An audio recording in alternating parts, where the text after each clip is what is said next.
C'est les gars, on compte sur lui énormément. Autant qu'Mbappé, même si c'est moins brillant, le jeu automatiquement Alors, par la position est moins brillant. On va demander à Eric, mais alors ça va, Deschamps nous rassure en nous disant qu'il va avoir plus de liberté. Parfois, quand c'est Deschamps qui le dit, on peut en douter, mais il ne joue pas du tout au même poste en équipe de France et à Chelsea. Et à Chelsea, on se rend compte que c'est un excellent joueur de foot, Eric. On l'a un peu réduit en équipe de France. Pour ça... Même quand on en parle, on se dit il a 4 poumons, il récupère tous les ballons, mais c'est pas ça, N'Golo Kanté. C'est plus ça. C'est pour ça qu'hier, quand Loïc nous parlait de la composition probable, j'étais étonné de le voir en sentinelle parce que j'aimais le voir dans un rôle un petit peu plus haut, justement avec un mec derrière lui qui assure l'équilibre. Après, pour en revenir à N'Golo Kanté,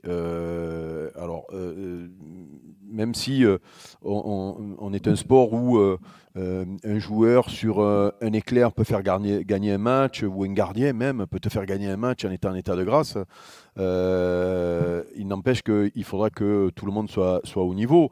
L'importance d'N'Golo Kanté, c'est dans le football actuel, ce poste-là. Alors, je parle de ce poste-là en sentinelle, en sachant que lui, il est tellement discipliné qu'il restera naturellement s'il sent qu'il y a un besoin au niveau de l'équilibre de l'équipe. Mais tu regardes, Paris a un problème à ce niveau-là, à ce poste-là. On peut même dire que c'est peut-être même dans ce secteur-là qu'il pêche au très haut niveau. Et tu regardes la finale de la Ligue des Champions, Guardiola nous invente un milieu de terrain où il n'a pas justement ce joueur-là qu'il avait en demi-finale, c'est-à-dire ou Rodri ou Fernandinho au match retour contre le PSG. Et l'équipe, d'un coup, elle manque d'équilibre, elle manque de liant, et ils se font bouger. Et c'est pour ça que moi, comment il s'appelle, l'avènement, enfin, c'est pas l'avènement, parce qu'il est énorme depuis longtemps, ce gamin, depuis qu'il est arrivé en Angleterre la première année avec Leicester. Donc, on le découvre pas. Mais le fait que ce garçon devienne glamour, entre guillemets, moi je trouve ça d'une bénédiction pour le football. Je vais te dire, dans ce sport qui devient un sport de cagole, où si tu postes pas 500 photos, où tu montres tes abdos, où tu montres ta voiture, où tu montres tes habits, ou tes chaînes en or, tu n'es pas considéré. Lui,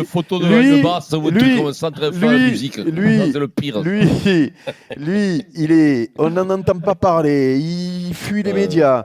Il est d'une simplicité pas possible. Moi, je raconte toujours. Alors, il y a une anecdote. Alors, je ne sais pas si je la raconte bien cette anecdote, mais Adrien, tu dois la connaître, puisqu'on en avait parlé. Où il va à Saint-Pancras prendre le train. Il n'y a pas le train. Il est tard le soir. Il y a un mec qui le prend et hop, il va dormir chez un mec qui habite à côté. Il se retrouve à jouer à la PlayStation avec un mec, avec la famille et tout.